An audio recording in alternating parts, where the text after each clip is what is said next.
Hello. Hello and welcome to Politics and Prose. My name is Carolyn Goda-Vitarne. I'm the Chief Operating Officer here at Politics and Prose, where we now host in-person and virtual events along with partnered and supported events, trips, and classes. For a full list of everything confirmed, please go to our website, politics-prose.com.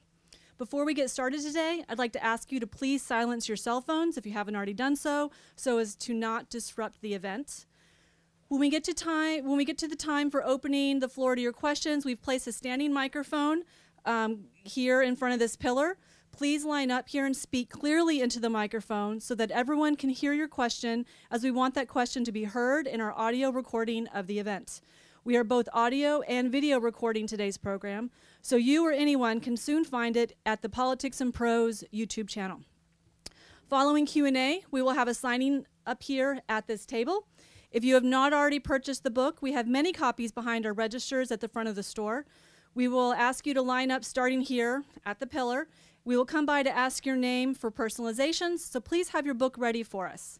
Once the event is complete, we ask that you fold up your chairs and lean them against something sturdy to help aid in clearing the floor. So without further ado, tonight I'm very excited to welcome Schuyler Bailar, celebrating the release of He, She, They.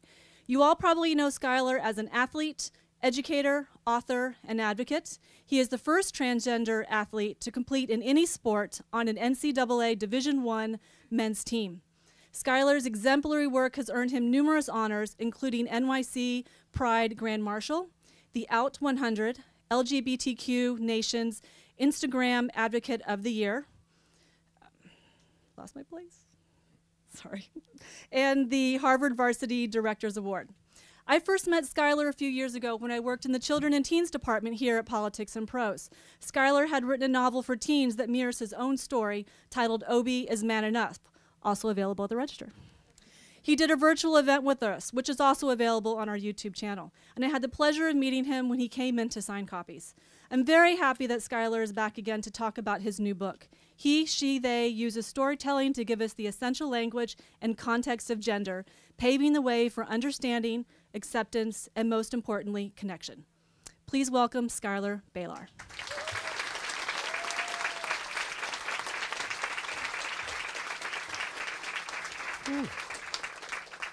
I'm so excited to be here. I see so many familiar faces in the crowd. I feel myself like getting emotional because I grew up in DC, for those of you who didn't know, and so many of my childhood years were spent here trying to discover myself, trying to figure out who I was, trying to, I think, learn the language for my identities, and stumbling a lot. Like not finding myself, not finding a lot of community. And it wasn't, a fault of my parents or the people around me. It was just that society generally hadn't moved to a place to talk about gender in an expansive way. And so I struggled a lot as a kid. And if it was 20 years ago and I was standing here in front of you as a 7-year-old, I would have introduced myself immediately as a tomboy. I would have said, "Hi, I'm Schuyler, I'm a tomboy." Pretty much like the first thing that was out of my mouth, because I needed people to know that I wasn't a girl the way other people said that I was. So to be here 20 years later and sharing this education that I lacked as a kid, and I think much of the country lacks right now, is something I'm not only proud of, but really grateful to have the space to do. A couple days ago, I was in Wisconsin. And for a second, let's set the scene. So think about Wisconsin and cornfields and expansiveness and the Midwest, right? And cheese, of course, cheese. And so I was in Wisconsin and I got invited before my book talk there to go and hang out with a bunch of trans kids. It was this trans kid support group. And there was about 15 trans kids running around these cornfields, screaming their heads off. They were so joyful, so happy, just so kidful. They were kids, right? And I thought a lot about my own childhood and how, yes, there were many happy times in my childhood, but I didn't have that, right? That community with other kids, that being able to just be openly trans, but not have it be at the forefront of everything that I was talking about or thinking about. And I watched their unbridled joy, their ability to just be themselves, and I felt a lot of happiness, but I also felt a lot of grief. And that grief came from a number of different angles. One was grief at my own lack of my boyhood, right? My own ability have been able to do the same kind of expression, to have that same kind of freedom, and mostly to have that same kind of community. And then there was this other grief that was sort of the endangerment of their joy, right? They were in this place for a couple hours, having so much fun that they were screaming their heads off, but where would they go home to? Where would they go next? What else is the country going to do to take their rights away from them? And so there was this combination, like I said, of joy and of grief, and that's why I wrote this book. So I'm going to start, well, I've started already, but I'm going to continue by reading a little bit from the book, and then what I really want to do is have a conversation with you all. I want to make space for your thoughts, your questions. We've got the mic, so if you have questions already, please hold on to them for about 10 minutes or so. We're gonna read a little bit, and then I'll spend all the time hopefully answering your questions. Before I start, I just also want to tell you there's a lot of important people in the audience, many people that contributed to my being here today, not just like showing up at Politics and Prose, but being alive today. And so I'm very grateful for that. But specifically for this book, my friend and mentor, Ellen O, where are you? You're the one who put this idea into my head in the first place, said to me a couple years ago, you have to write this book and it has to be now. And so I did, and it wouldn't have happened this way without you, so thank you.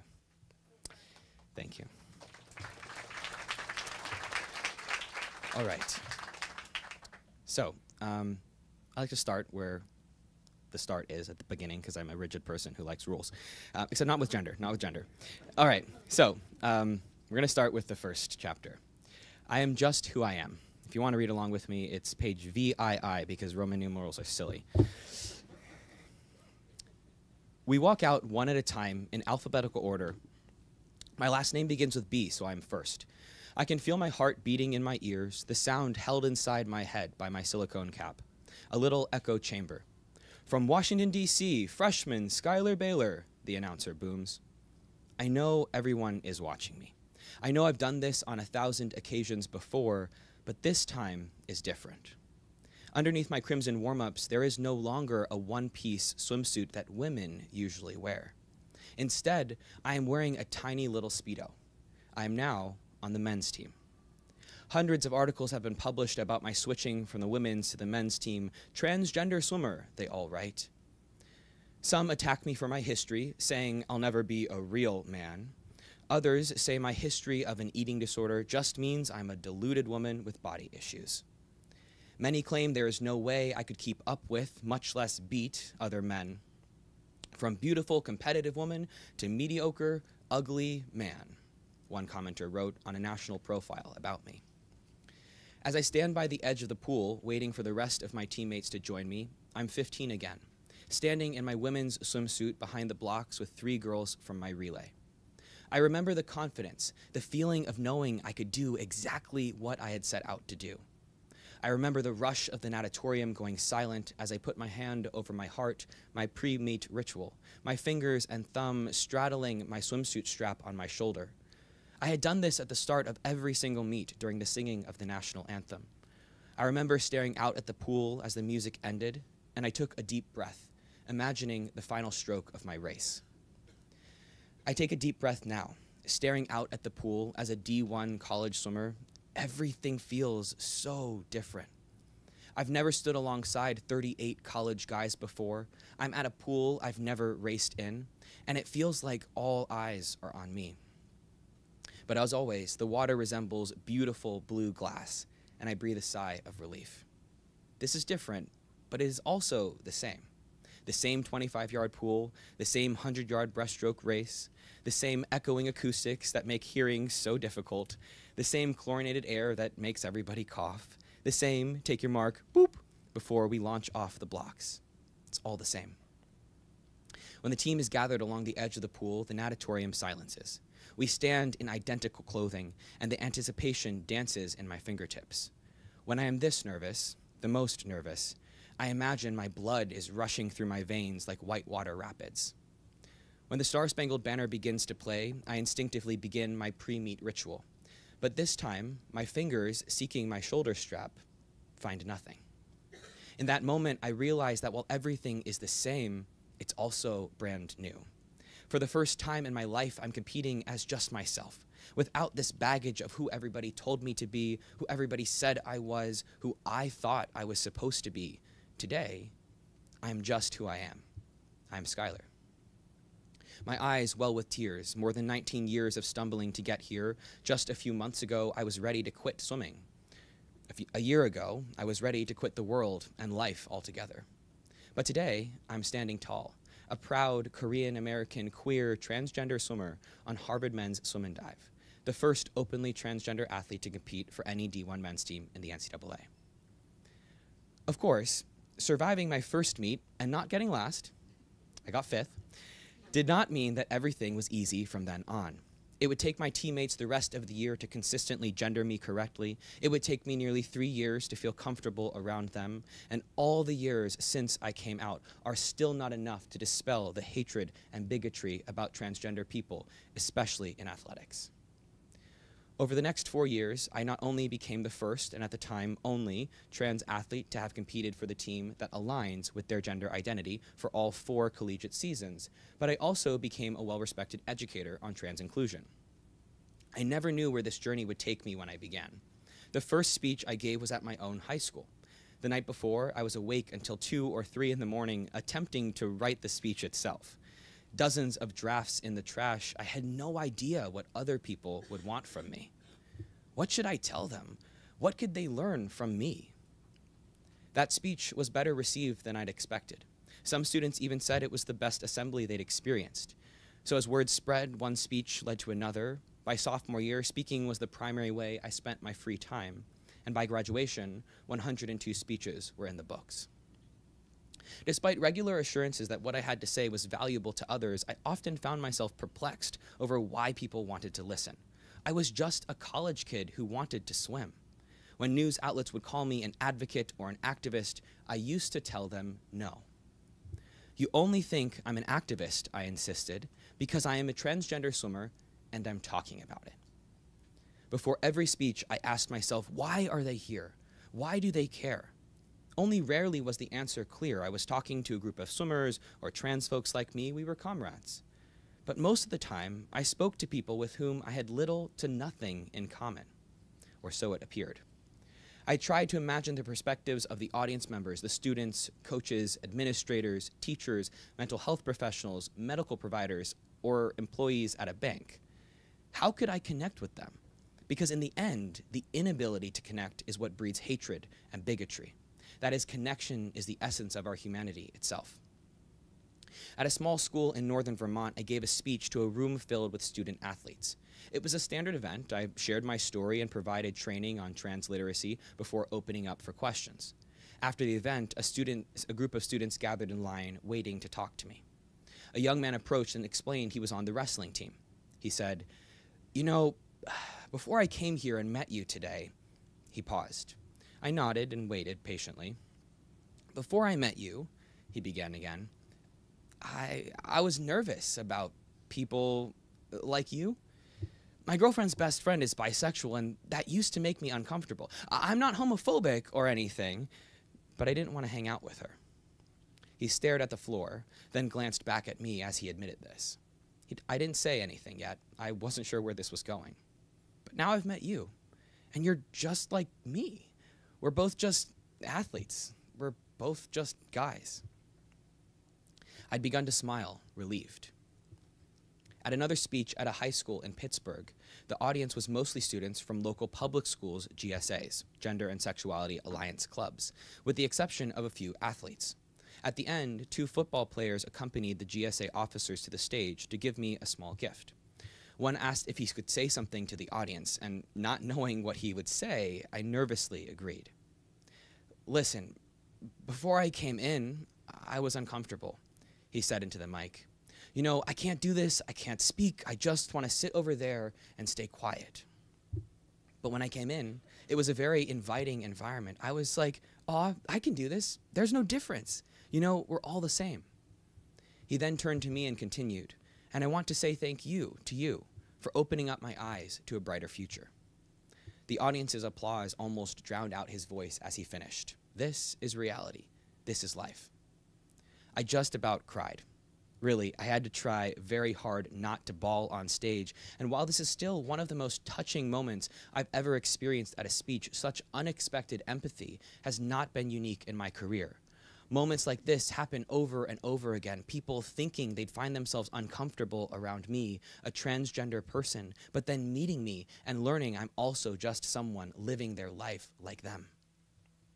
These moments serve as resounding reminders of the power of empathy and shared humanity, that there is so much more love than we might imagine, for us queer folks, trans folks, or for anyone, really. Sometimes this love comes in the form of hope. After a speech in North Carolina, I spent nearly an hour with people who'd stayed after, forming a line that snaked from the stage all the way down to the entrance of the large auditorium. The last person in line was a shorter, curly-haired individual with a baggy sweater and jeans. He wore a pin with he, him scrawled across it, presumably in his own handwriting. He burst into tears as soon as he met my eyes. He tried, before his voice caught again, and he stared at the ground. "Take your time," I said as gently as I could. He took a deep breath. I drove 6 hours to get here," he finally managed, wiping his eyes. "Wow," I said, genuinely surprised. "Thank you so much for coming. I'm honored that you came this far. I hope you have somewhere to stay tonight. It's late." I smiled, trying to offer softness. He laughed, gestured behind him. A person who stood watching us about 20 paces away waved as we made eye contact. "My friend is here with me. I'm staying with her," he assured me. "You were the first trans person I found online. I'm trans too," he shared, the words almost tumbling out of him. "For so long, I didn't want to be here anymore. I didn't see trans adults, living their lives. Seeing you and reading about your story, I felt my chest tighten as I listened. I, too, struggled back tears. "It saved my life," he said after a few heavy breaths. "You saved my life, and I needed you to know." Love and sharing love in the form of hope is incredibly powerful, life-saving even.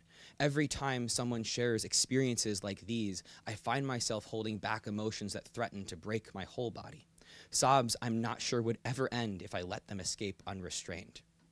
The experience is certainly optimistic and deeply meaningful. Someone has chosen to stay because of me, but grief floods all the spaces in between. This is the grief that we live in a world where trans children want to and do kill themselves. This is the grief that so many trans children do not see their own futures and their ability to thrive beyond the stereotypes of trans trauma. This is the grief that I am the first and sometimes only trans person so many have met and been able to find resonance with. This is the grief I hope to turn into love through writing this book. In 2020 and 2021, record-breaking numbers of anti-trans legislation were introduced in state governments around the US. I'm not going to detail them all as I did in the book because I want to save time, but suffice it to say, they attack trans people in a myriad of ways: healthcare, sports, bathrooms, education, and many other ones that we are going to highlight in the book if you read it. Hopefully you read it. Anti-trans rhetoric and anti-trans violence has reached an all-time high, fueled by media and politicians demonizing trans people and transness. In 2023, the Daily Wire commentator Michael Knowles, he, him, said it loud and clear: "Transgenderism must be eradicated from public life entirely. The whole preposterous ideology at every level." After I graduated from college, I went on a speaking tour. It was a busy few weeks. I gave 43 speeches in 39 days in 26 cities around the United States. And the majority of these events were in red cities and red states. I wanted to bring trans awareness to places that would not otherwise have access. While I was very excited to meet new people and continue this work, I was also very nervous. I have spent most of my life living in very liberal cities, DC here, New York, Seattle, Boston. Traveling to remote and rural areas of Kansas or Illinois or Western Pennsylvania was daunting. I wasn't sure if I would be able to connect with people in such unfamiliar settings. At one such speech, I was with a group of athletes and community members at a university in Kansas. When it came time for questions, an older lady in a purple shawl asked, What do people like me," she hesitated, clearly nervous. "I don't know the right words. I don't want to mess up." "That's okay," I'd encouraged her. "Let's work through it together." "Okay." She took a breath. "What do people like me," she tried again, do to help people like you? She finally finished. I smiled. This is a wonderful question, I'd said. What you're asking is how to be the best ally. An ally is someone who's not gay or lesbian or transgender, so not LGBTQ+, but who supports us and wants to help. The lady beamed, and before I could continue to answer her question, she interrupted. Thank you so much. Oh, isn't this wonderful? You've given me a new word, ally. I want to be an ally. That woman in purple and so many more like her is exactly why I am a firm believer that most people are good people. Some just need a little help finding the right words, trans or not. Of course, finding the right words is no panacea for the often horrible, violent discrimination trans people face, but it is most certainly a step in the right direction, the first step toward connection. So whether you're trans like me or not, I hope this book helps you find ways to connect first with yourself and then with others. After all, connection is the essence of our humanity. Thank you.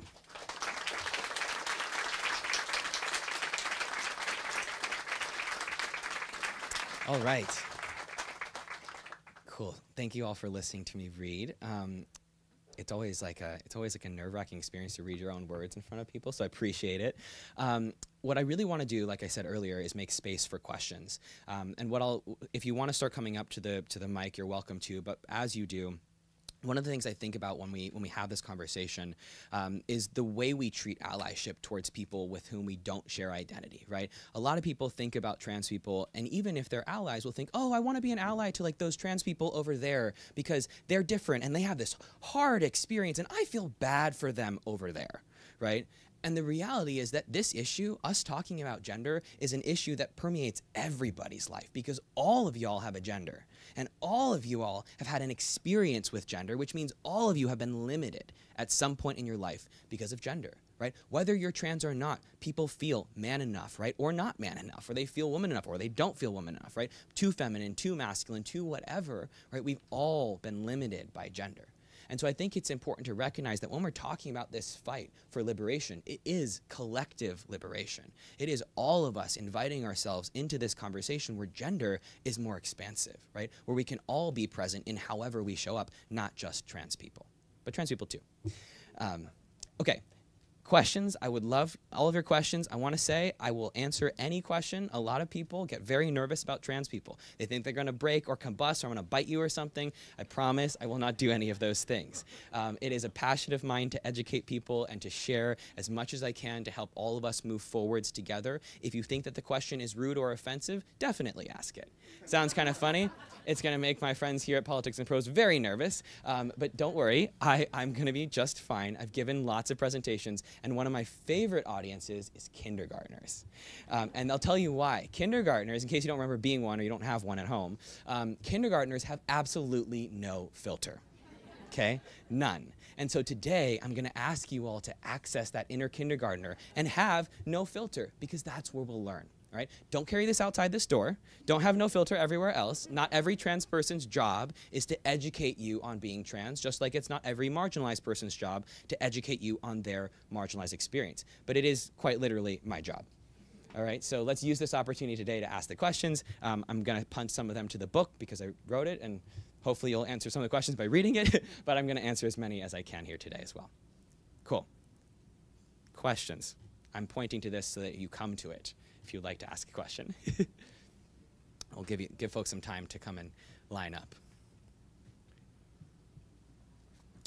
When you ask your question, if you could say your name and your pronouns if you're comfortable, that would be amazing. If you're not comfortable, that's also totally fine. Hi. Hi. It's so nice to see you and share space with you. My name is Lucinda. My pronouns are they, them. I have a lovely trans family at home. And I guess my main question is kind of related to what you just said about, you know, keeping our filter outside of this room. So how do you take care of yourself and protect your energy when you're in this space of educating? And how can other folks like us protect ourselves too? Because Yeah. I find even, you know, being a parent of a trans kid and being a non-binary queer person myself, I find people just, you know, they just like forget that there's Google. So I'm kind of just wondering, like, if you have any pearls of wisdom since you've been doing this a long time. Thank you, thank you.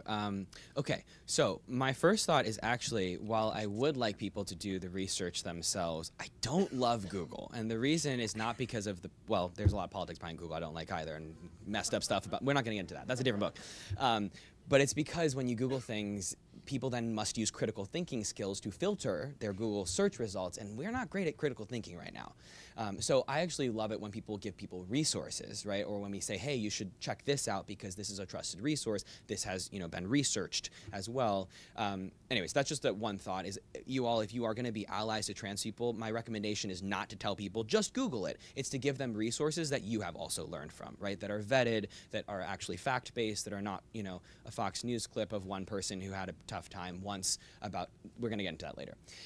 Okay, so that's my first thought. The second thought is protecting myself has been a dance, and I don't want to ever make it sound like I've done it perfectly, because I absolutely have not. I think it's been something that I've fallen on my face a lot and been like, okay, that didn't work. I gave too much of myself in that moment. So part of it is active learning, right? The other part is, for me, separating self versus work, and I'll explain. Work is what I do. It's my output. It's what I'm saying to you right now. It's my book. It's something I post on Instagram. That's what I've done. But who I am is actually not that. It's separated from that, because if somebody has an attack on my book, they don't like the book, they don't like what I've said, they're asking me a question, that's all on my book, right? That's all separate from me, and I know, grounded in myself, who I am. And so it helps me disconnect a bit from the feedback that I get so that I can care for myself in that sense. The other thing I think that I have learned in this fight of doing this work is that there are a lot of times when I could affect change in a moment, right? Let's say I'm sitting with an Uber driver, all right? And I could affect change because maybe the Uber driver says something really transphobic, and I could say, actually, and maybe I have the power to change his mind in that moment. Maybe I do. But I don't feel safe saying something, or I don't have the energy to say something, or I just don't want to. I could have changed his mind, but I chose not to. And I have to care for myself to say that's okay sometimes, right? And it gets worse sometimes when I've been at schools where there's a kid that really wants my help and really wants me to spend time with them, and maybe they're even on the brink of suicidality. I don't know, right? I cannot save every kid. I just can't. And sometimes I have to leave those moments knowing that I could have changed that moment, but that I'm protecting myself and I'm not. And when I do that, I have to find a way to grieve that I didn't make a difference while also knowing that I'm doing my best. Another way to look at it very logically is being economical with energy, right? I can put 100 units of energy into one person and change them, or I could put 1 unit on one person 100 times and change 100 people. And sometimes we have to think about it that way as well. So 3 different ways to think about it. Okay, thank you. Yeah. And I share your resources a lot. Thank you. And I also just wanted to ask a follow-up. How do you talk to trans kids about protecting their energy as well? Like, how do you make sure that they know that they don't owe anyone their story just because of their transness? So I think talking to trans kids is actually more about talking to parents of trans kids. The amount of times I go up to parents and they're like, oh my God, I want my kid to be just like you. They're gonna be an advocate too. And I'm like, what is wrong with you? No. If that kid wants to be it, great, right? That's awesome. Kid, great. Let's talk about how you protect yourself still. But a lot of times what's happening is parents are pushing their kids because they want their kids to be proud. So it's actually coming from a really lovely place. And I have so many parents that are like, but I just want my kid to be as proud and as loving of their transness as you are. And I'm like, that kid is 5, right? That kid should be eating mac and cheese or rice and kimchi or whatever they want to eat and not thinking about this, right? Or thinking about it if they want to, but not because the parent wants them to. So I think a big push is we have to remember that trans kids are kids. And I don't mean like humans, they are also humans, but I mean like they're literally kids. They're in a developmental stage where they need to just be doing what a kid should be doing, and that's not panicking about how they're gonna share their identity, right? So that's my first thing is I really wanna talk to the adults in these kids' lives, because a lot of times their burden that they feel is because the parents in their lives are failing them. And I don't mean that to shame the parents, because again, it comes from love, right? It comes from wanting those kids to love themselves like they see other trans people loving themselves. But you can't force a kid to do that. You can love the kid enough that eventually they'll get there. Cool. Thank you so much. Hi, my name is Kendall. I use he, him pronouns. I've been following you for a long time, so I'm honored to share this space with you. Thank you. My question is around how do we hold on hope? So I am, brand new in the professional world. I now work at the Human Rights Campaign doing Amazing. queer policy, Awesome. and it is really hard to hold on to hope right now. What would you say to us that are trying hard for this advocacy fight, but man, it's been a hard few years? Yeah. Okay, so I think hope is a really powerful concept, but sometimes it's not actually what I want to hold on to. Sometimes I just want to be continuing doing the things that I know are at least somewhat effective. And what I mean by that is I think the concept that we're always going to be hopeful, always going to be optimistic, always going to feel really connected in the work, I think that's unrealistic. Why? Because it's hard. It's really hard work, right? And it's hard work for anybody in the social justice space right now because we're experiencing a massive walkback of a lot of people's rights. This is not just trans people, y'all, right? We're also seeing attacks on reproductive rights, attacks on voting rights specifically geared towards restricting black voters. We're seeing banning CRT, banning like Black History Month, right? There's a lot of problems. And I think we all need to recognize that. Rise in anti-Semitism, rise in Islamophobia. There's a lot of things that are happening right now.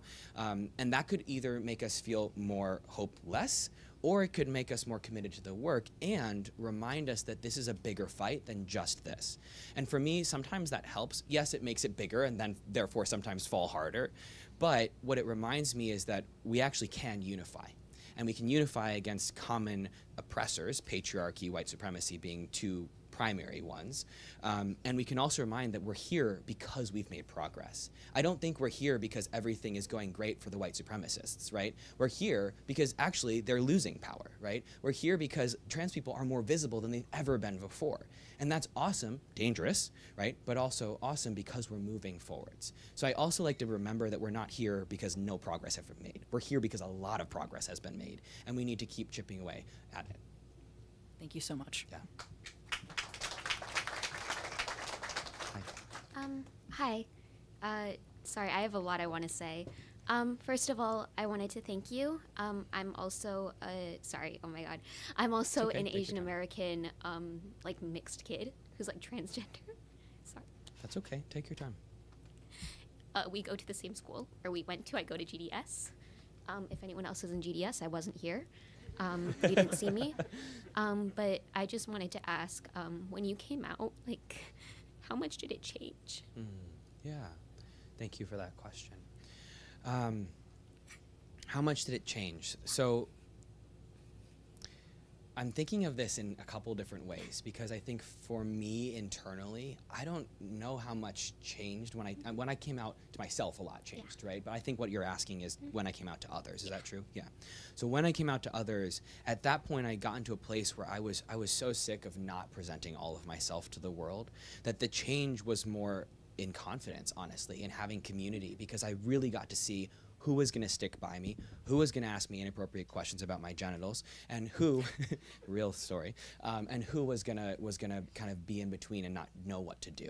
And I think that these moments where we are expressing something that might change how other people see us, what we actually can take in that moment is it can change how we see them, right? And how they respond to us, really how they love us or how they don't.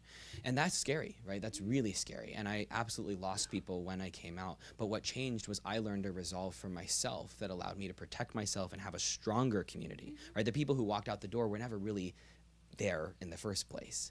So stuff changed, but also not at all, because I got to really have the people that were behind me. There's a lot more change in terms of how the world received me, right? As somebody who walks the world as a man now, somebody who is perceived as a man, and have a lot of, like, I could talk about gender differences in that sense, but I don't think that's what you're asking about. I hear more a question about like my psyche and how people receive me in that sense. So I hope that answers some of your question. Yeah. Thank you. Thank you. Yeah. I'll say one more thing and then, well, as we have a panic attack outside, I say one more thing, and I want to, the thing that I think about when I'm really bad at like blocking out noise, and hopefully they get there wherever they're going. One of the things I think about coming out is that before I came out, I was battling myself, right? I was always internally having all this tension because I couldn't be all of myself with the world. And then when I came out, I began to fight battles with other people about my identity, right? With society, with people who didn't accept me, with, you know, sports, whatever. But I can always walk away from the battles with other people. I can never walk away from battles with myself. And so that's also one of the things that helped drive that decision to share myself with the world. Go for it.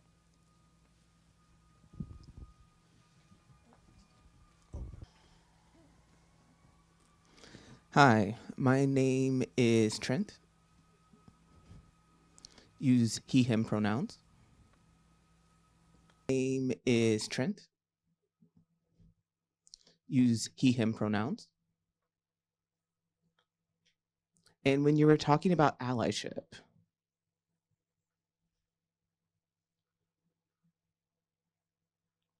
but one of the common challenges I see is that people have really insecure allyship. So how can, well, a better question might be, how can we, what does authentic allyship look like? That's a great question. I think there's a lot of inauthentic, right, insecure allyship. But what I want to say about that is that I think when people have insecure allyship, what they really are showing is their own bias and their own inability to move through whatever discomfort they're experiencing in order to show up. And the reason I'm saying it that way is because I think we have a tendency to cancel people who don't do allyship correctly. And I am absolutely all about holding people accountable, but I also want people to be, well, let me rephrase that. I want to have the space to have compassion when somebody doesn't understand. And I want that. That's why I wrote the book, because I know not all of us have that space. I don't have that space all the time. But I think making space to understand that not everybody grew up with the same resources, that not everybody comes from the same background, that not everybody can dive into these topics the same way, I think for me is a big reckoning that we have as a society, because we assume that everybody has the same abilities to step into these conversations, and they just don't. And in my work, I've had many conversations with people who have said very transphobic things and called themselves allies at the same time. And the reason isn't because they want to be horrible people or they want to hurt me. It's because they didn't know any better. And the things that they've learned since they were a child are very transphobic bias, right? Or biased in a transphobic manner. And so I want space somewhere. It doesn't have to be with all trans people walking around the world, right? But somewhere I want space for those folks to dissect that bias in a way that doesn't shame them, because we don't learn when we've been shamed. That doesn't mean that we should all be transphobic to trans people and wait for them to have space for us, though. Okay? It means read the book. It means come to trainings. It means educate yourself. It means go to the places that have consented to provide the education, not burdening trans people. All right, hopefully that's clear. Did that answer your question? Yes, it does. Thank you. Thank you. And cool that you're at, oh, I'm not watching me. Cool that you're at Gallaudet swimming. Yeah, Fellow yeah, I'm at swimmers. Gallaudet, that's right. That's awesome. Hi, I'm Emily. I use she, they pronouns. I'm also half Asian and queer. And so my question is like this is kind of a loaded question. Sure. How do you think race influences how we talk about gender? Yeah. I think it is a massive factor in how we talk about gender. And it's something that in the chapter about, it's called What is Gender, that I talk a lot about, because if we look historically speaking, gender has not been this really rigid, fixed thing that we see it today. We've actually seen lots of different ways that gender has been treated, that gender has been constructed, that gender has been used to gain power in many situations. So I think race plays a lot of a role in gender, especially when we think about how European colonizers colonized most of the world, a lot using gender roles. And it's actually fascinating. There's a great book that's just about that of course I can't remember the name of, but there's a little bit in this book to really get you that entree to learn about it. But a lot of times what they did is they came in, these are the European colonizers, into many different societies, specifically all across Africa and all across the Americas. And they said, okay, these are the women and these are the men, where there wasn't previously this hierarchy. And they said, you are better than you. Cool. Now we destroy a society from the inside out. Bingo, that's how colonization succeeded, right? And they killed the queer and trans people first, because those are the people that didn't fit these roles that European gender binary saw as correct, right? And so there's actually a lot of race involved. If we fast forward in the past, 200 or 300 years, fast forward still in the history, it's also who has access to manhood, who has access to womanhood. And largely speaking, a lot of the people that have full access to what we consider man and womanhood are often white. There's a lot of complexity there. Check out the book for more, but I think it could not be more intertwined with I think patriarchy and white supremacy are best friends. Thank you. Hi, my name is Mars. I use any pronouns, and my question today for you is that how do you navigate the complexities of being queer and trans with the complexities of being Asian American? Yeah. So one of the things I think about, thank you for this question. I think it's a really good one, pairs well with the one before it. One of the things I think about when I think about my Korean American identity, people started asking me about, 3 or 4 years ago, people started for the first time asking me about my Asian identity. Why? Because COVID-19 happened and suddenly we cared about Asian people for like a second.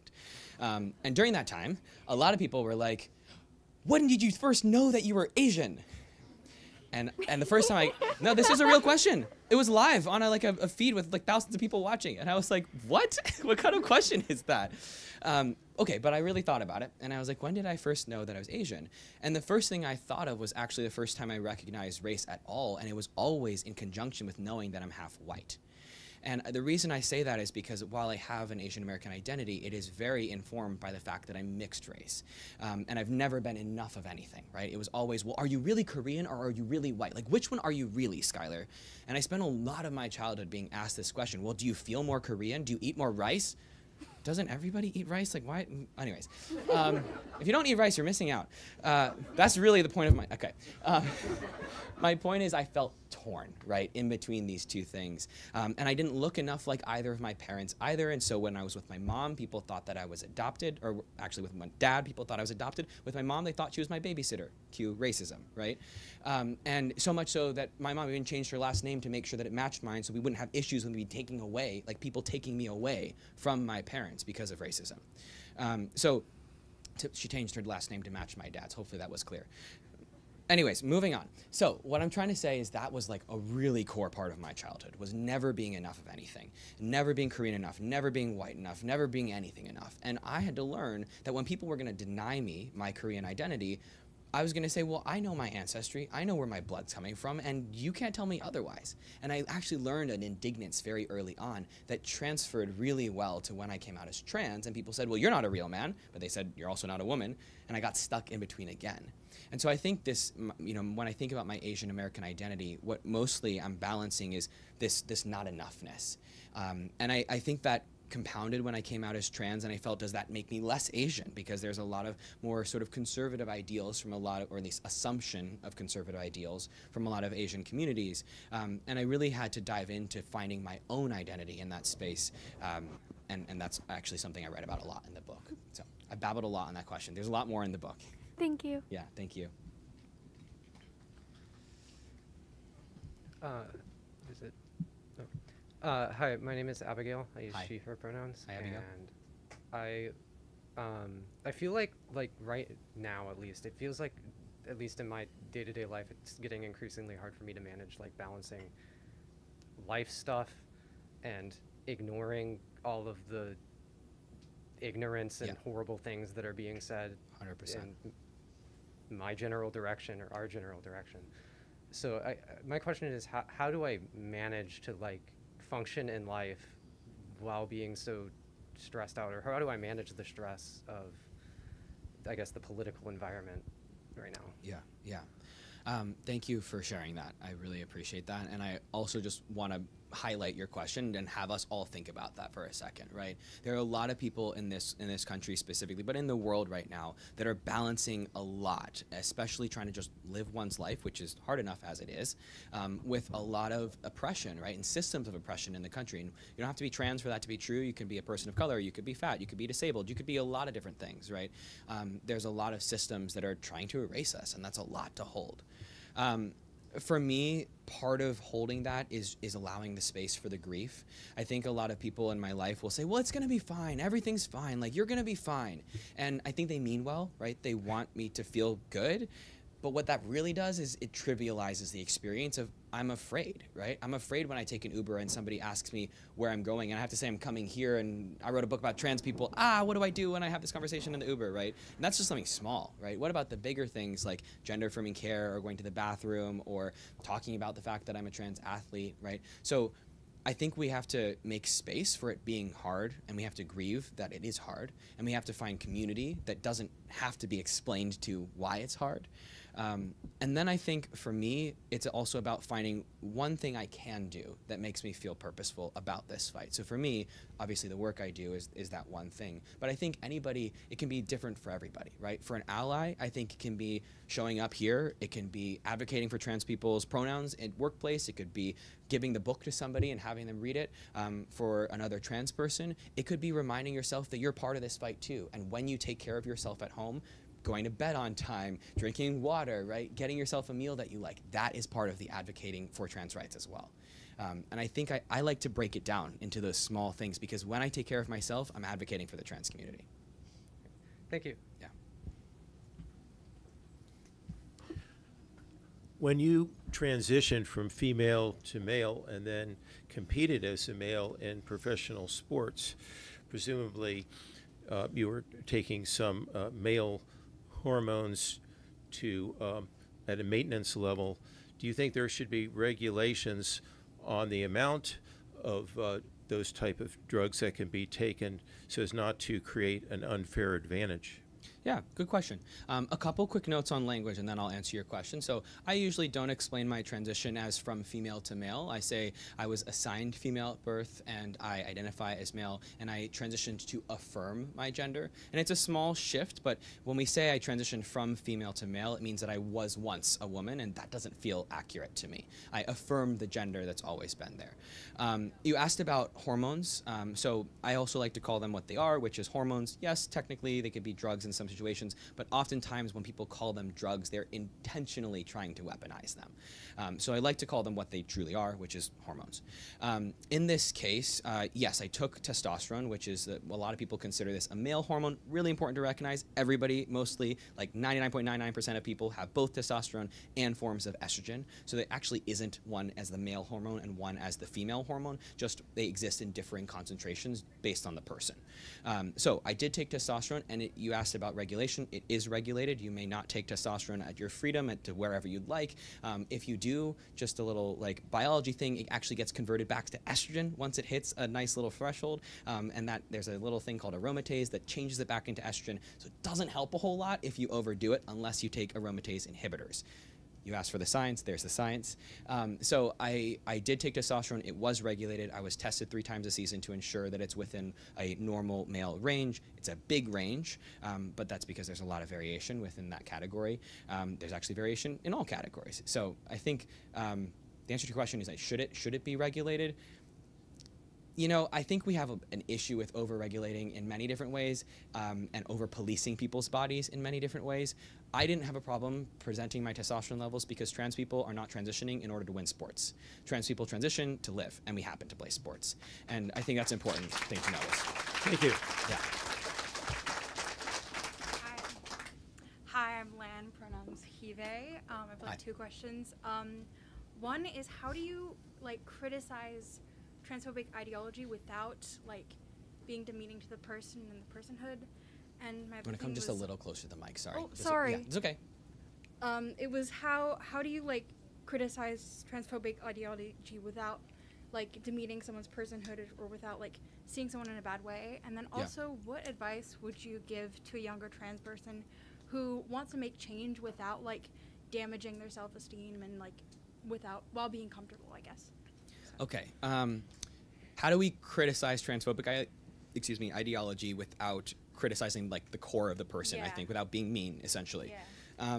Okay, the first thing I always want to remind us is that when we criticize, we don't have to be mean, right? And criticism on its own isn't necessarily mean. And I think people conflate it. If I say you said that wrong, I'm not saying you're a horrible person who I'm condemning to hell forever. I'm saying you didn't say that right. Right? And we actually, as people, generally speaking, but especially if you're going to be an ally, we have to be able to hear you messed up. right? And you have to be able to separate that from self, who you are, and the work, the thing that you just did. And unfortunately, I've experienced a lot of allies that don't do that, right? So your question is a great question, but I'm going to put the onus onto allies, is that when you mess up, which you will, right? I didn't say if, I said when. When you mess up, you need to be able to say, whoops, sorry, and correct yourself and move on. Now, I don't want trans people to be mean, but I also think it's important to recognize that when we tone police ourselves, and just for anybody who doesn't know tone policing, that's when we expect people to present their pain in a specific way so that we can digest it and it doesn't hurt our feelings, right? Expecting us to be robots when we say, ouch, this hurt. And so if somebody says something really transphobic to me and they expect me to calmly be like, well, actually, what you said was really upsetting, and here's why, and let me explain it to you calmly, instead of being like, what the heck is wrong with you, right? That's tone policing. And I think a lot of trans people gaslight ourselves into thinking that our emotional responses to pain is somehow wrong, and it's not. So I want to remind you, this actually goes to your second question about trans kids, we have to recognize that when people are being mean, which is what transphobia is, we're allowed to be upset. Does that mean I want you to scream at somebody? No.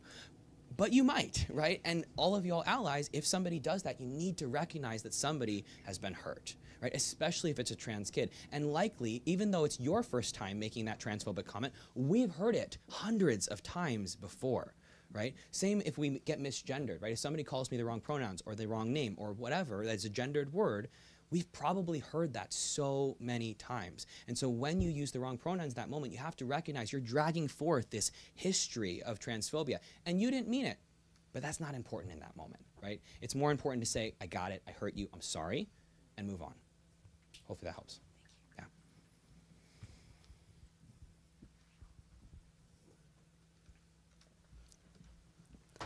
Hello, my name is Schuyler. And I joined the men's swimming team. I was actually on the women's swimming team 2 years ago, and now I'm on the men's. I wanted to ask you a question related to dysphoria. Did you experience that when you were on the men's team? And how did you handle that when you did join the men's team? Well, first of all, I feel like I'm being introduced to myself. That's so cool that your name is also Schuyler, and you're also on the swim team. I have to ask, is it spelled the same way as me? Schuyler. Okay, so the way that you people pronounce your name correctly. Cool. Yes. Okay, so did I experience dysphoria? For anybody who doesn't know here, dysphoria is a shortened word from gender dysphoria, shortened phrase, and that is referring to the pain that can come up or the distress that comes from the incongruence between gender assigned at birth. So for example, for me, that would be female, and the gender identity, right, the gender that we actually identify with. That incongruence can create pain for us, right, can create distress, and for a lot of people, that's a very high amount of distress, and some people it drives us to go through gender affirmation processes. For me, taking testosterone, getting top surgery, and so on, right? So just in case anybody doesn't know, that's what gender dysphoria is. Did I deal with dysphoria on the team?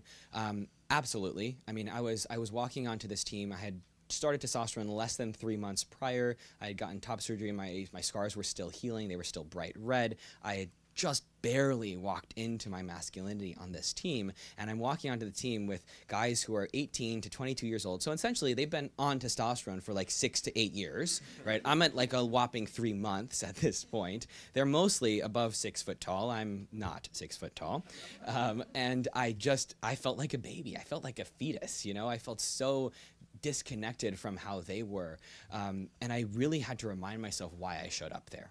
I didn't show up there to be a man. I didn't show up there to be ripped. I didn't show up there to have my body look a certain way. I showed up so I could dive into the pool and do this thing that I love so much. And I had to ask myself that question every single day. And it actually became an affirmation. When I would dive into the pool, I would do 12 underwater kicks. I'd break out at the top. And with my first 3 strokes, I'd say, I love swimming. I love swimming. I love swimming. Because I needed to remind myself why I showed up. I didn't show up to be a man. I showed up because I'm a man, but because I wanted to swim. And I think we all have to sort of come back to that, because the dysphoria can consume us if we let it. And we are more than that. Thank you so much.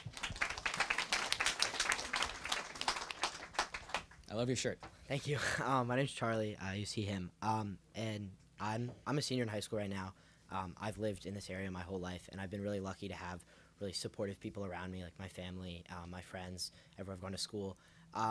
But I know that that's not always true. That's not how the world actually is. So I guess, like, I'll be going to college next year. I don't know where, but like, what advice do you have for sort of moving from a place where you are very comfortable and used to being accepted and known as, you know, for me, Charlie, and all that, to somewhere where that's not quite as certain and maybe a little scary? Yeah. Really good question. Thank you. So I think shifting from an obviously accepting environment to one that's uncertain, what I think about is like, what do you want? And the reason I say that is because it's up to you how much of you that you share with other people. And when I went to college, I gave up the right to tell people or not, because I told the Washington Post. And so they kind of got that done for me. But I will say there were still moments where I got to just be, and I those moments I craved and I savored, not because I didn't want to share my transness, but sometimes I just didn't want to be the trans kid, you know? I didn't want people to know all of my history or ask me questions about my body or, you know, look me up online. I just wanted to be a kid like everybody else was in college. And I don't, it's not that I wish that I had not disclosed myself to the Washington Post and the greater world. It's more that I did do that intentionally, and I want you to do the same, right? Think about how open do you want to be? Where do you want to be? And who do you want to let in to who you really are, right? And I think when I think about that, I think about the word authenticity, which gets thrown around a lot. Oh, be authentic. We want people to be, it's especially during Pride. Everything's about authenticity, which really just means rainbows that make money. But when I think about authenticity, I think about it as something for me, right? AU, that like beginning means us, right? For myself, not us, like oneself, right? And so authenticity is actually not for other people. Authenticity doesn't mean telling everybody who I am. It means I know who I am. And I owe myself that only. If I share it to other people, that's me being vulnerable with my authenticity. But I really encourage, especially trans folks that are sort of moving through different places in their lives, to assess how much of you do you want to give others, because it is up to you and up to you only. We have time for this one last question. Oh, goody. That's hard. I'm sorry to the people behind. Well, I'll stay back. Go ahead. Hi, I'm Sarah Lynn. Pronouns are she, they. This kind of piggybacks on that question, actually. I am potentially having top surgery next year, and I don't want to tell my parents. And I hope they're not here. No, they're in Texas. But I also hope that they would if that come here. says anything to you about how they are. Got it. They had a hard enough time with me being married to a woman, and it took. We've been married 8 years, and it's been like now they're finally like, okay, we're cool with this. So I don't want to throw them any more confusion, and honestly, I don't feel like carrying the emotional labor of like explaining it to them, and so I guess it sort of piggybacks off that question, but I also don't feel right about keeping it from them. So like, how do you reconcile that feeling of like, these are important people in my life and I'm gonna be having major surgery and not telling them about it? Sure, yeah. Okay, so this is a question that a lot of trans folks have asked me. A lot of people getting top surgery have asked me. And what I always want to remind you is that you don't actually have to tell your parents everything you do with your reproductive anatomy. Right? No, I mean it exactly as I said it, right? Another way to say it is we don't have to tell our parents everything we do with our genitals, right? In fact, it's kind of weird past a certain point. So I'm not saying that to trivialize it. I'm saying that to make it obvious, right, what our parents are expecting of us when they expect us to tell them about everything we do, especially if it's regards to gender affirmation. Because what it goes back to is this ownership of our bodies. And so I think it's not that I don't care whether you tell them or not, I care whether you feel ownership over your own body. And a lot of us, we don't have to be trans, by the way, right, to feel this, feel that our parents are owed information about ourselves. And that's not necessarily a bad thing in all situations, but in the situation where it removes your autonomy and it makes you feel like you're doing something wrong for keeping something private, that's when I think there starts to be an issue for me. And so I would encourage you to really dive into what do your parents deserve to know about? And is this part of that or is it not? I think that one of the things people talk about, they talk about top surgery as major surgery, and I do also want to recognize top surgery is a very simple surgery in many ways. It does not touch a single muscle, it doesn't touch a single ligament or bone or organ. Yeah, I just had hip surgery. So. That is way more serious. That is way more serious, and the recovery is way longer. Yeah. Right. So top surgery takes 6 to 8 weeks to recover from. It's basically a big cut, right? Like just an incision, and it's not that it's not actually major surgery. I've had major surgery, bones were removed from my feet. That was major, right? Top surgery, and I'm not trying to trivialize it either, but I think people think like, oh my God, it's this major thing, I must tell my parents. And like, okay, if you want to, great. But it's also your body. And I feel like we forget that. And I think, again, not just trans people, we all have these relationships with certain people where we feel that we owe them pieces of our lives. And if that's the interaction, I think some reconciling needs to be done. Yeah, something to unpack in therapy. Thank you. Yes, and it's hard. I'm not trying to trivialize it. Oh, no, you're good. It is very hard to do, but it's an important endeavor for you to feel, again, ownership and autonomy in yourself. Thank you. Yeah. Okay, I was told that was this last question, so I'm so sorry to the people behind. Can I tell a story to end? Okay, thank you all. I'm gonna hold you captive for just a couple more minutes. Okay, so earlier somebody asked me about the intersection of race and gender, and I didn't answer it fully because I wanted to tell you this story to close. So I am half Korean, as I mentioned. My grandparents on my mom's side are Korean. They moved to the States in the late 1960s. And my grandmother is actually from North Korea. So I read this thing once that was like, nobody's North Korean. They're all stuck in North Korea. No, there are people outside of North Korea who are North Korean. I'm a quarter of them. She walked from Pyongyang, the capital of North Korea, to Seoul, and when she was 13 with her family, led by her mother, my great-grandmother. And I share that because there's this very strong womanhood that walked from North Korea to South Korea, all the way across the oceans to here, where I was the first of my Korean family to be born in the United States. So I'm trying to say my history, my ancestry is very important to me. When I was coming out as transgender, I was absolutely terrified to tell my harmony, my grandmother. And the reason is because she's very, very Catholic and like immigrant Catholic. So just, you know, a lot of this is about busting stereotypes, but for a moment, let's bring the stereotypes back in for a second, okay? Imagine Catholic immigrant grandmother, okay? And I am transgender, just in case you forgot. Telling her that I was trans was so scary. And by the way, now that you can go to like Zoom Mass, she calls it Zoom Mass, you can go to multiple masses a day, which she does. Okay, so I was trying to tell her that I'm trans. I got sick of telling everybody one at a time as I was coming out, and so I made this big Facebook post, all right? Some of you I know in the audience might even remember that Facebook post. And I said, hey, this is who I am. I'm trans. I'm going to swim for the men's team, yada, yada, yada. Cool. My grandmother has a Facebook. She calls it FaceTime, but she has a Facebook. She also has FaceTime. But I blocked her on Facebook. Straight up blocked her, and I told everybody who was friends with her, I said, please let me get there. I need to tell the story on my own. I took about a month writing a letter, trying to figure out how to say what I wanted to say. I knew I wasn't going to be able to say it if I didn't have it written down in front of me. So I went to her house with my mom, and I really was pessimistic. Like, it wasn't a moment where I was like, this is going to go well, I'm optimistic. Like, I was like, maybe this is the last time I speak to my grandmother. Maybe she throws me out of the house. Maybe she kicks out my mother too. We sit down at the table. My mom says, Schuyler has something big to tell you, and I read this letter. I ended with, I love you, and then I waited.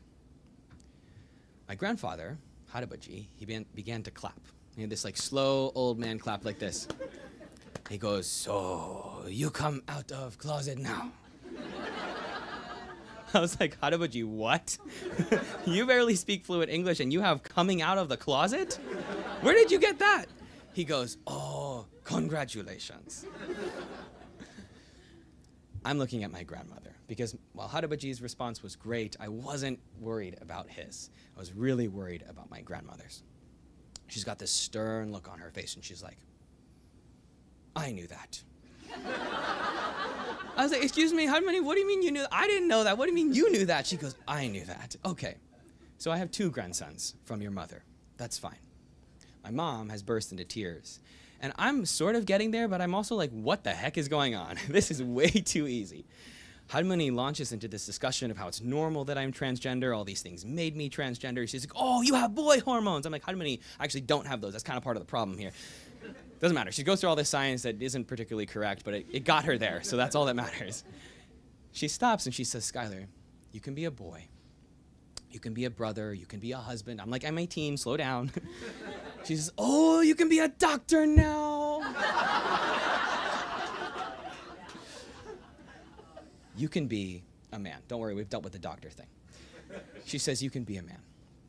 But in Korean culture, it is the daughter's responsibility to take care of the parents.